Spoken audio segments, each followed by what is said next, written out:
தென்காசியில் 56வது வார்டில் ஒரு வாக்குச்சாவடியில் தற்போது மறு வாக்குப்பதிவு நடைபெற்று வருகிறது. இது தொடர்பான கூடுதல் தகவல்களை அங்குள்ள எமது செய்தியாளர் முரளிதரனிடம் கேட்கலாம். முரளிதரன், சொல்லுங்க, அந்த குறிப்பிட்ட ஒரு வாக்குச்சாவடியில் மட்டும் மறு வாக்குப்பதிவு நடத்த காரணம் என்ன? இந்த வாக்குச்சாவடியில் மாதிரி வாக்குப்பதிவு, அதாவது முகவர்களுக்கு, அந்த தேர்தல் முகவர்களுக்கு இயந்திரம் சரியாக இயங்குகிறதா என்று பார்ப்பதற்காக, அவர்களை காட்டுவதற்காக இந்த மாதிரி வாக்குப்பதிவு செய்துள்ளார்கள். அதில் 52 வாக்குகள் அவ்வாறு பதிவு செய்யப்பட்டு பதிவேட்டிலும் அதை பதிவு செய்துள்ளார்கள். ஆனால் அந்த 52 வாக்குகளையும் அவர்கள் டெலீட் செய்யவில்லை, அதாவது அதை நீக்கவில்லை. எனவே அந்த தொடர்ந்து வாக்காளர்களுக்கு வாக்குப்பதிவு இயந்திரத்தை பயன்படுத்தியதால் அந்த கூடுதலான, ஏற்கனவே அவர்கள் பதிவு செய்த வாக்குகளை விட 52 வாக்குகள் கூடுதலாக பதிவு செய்யப்பட்டுவிட்டது. இதுதான் இந்த மறு வாக்குப்பதிவுக்கு காரணம்.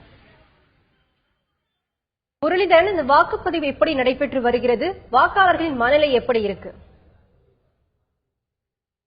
தற்போது வாக்குப்பதிவு மிகவும் அமைதியாக, சீராக நடைபெற்று வருகிறது. காலை 7 மணி முதல் வாக்காளர்கள் வந்து கொண்டிருக்கிறார்கள். ஆனால் வாக்காளர்கள் சிறிது தாமதமாகத்தான் வருகிறார்கள். அதிக அளவு கூட்டம் இல்லை, சிறு சிறிதாக வந்து செல்கிறார்கள். அவர்களில் சிலர் வாக்குப்பதிவில் ஆர்வமாகவும் வருகிறார்கள். சிலர் எங்களுக்கு இந்த நேரம் வேற வேலை இருப்பதால் வேலைகளை விட்டுவிட்டு வர வேண்டியுள்ளது என்றும் கூறுகிறார்கள். இருந்தாலும் எங்களது ஜனநாயக கடமையை நாங்கள் ஆற்றுவதாக வந்தோம் என்று கூறினார்கள்.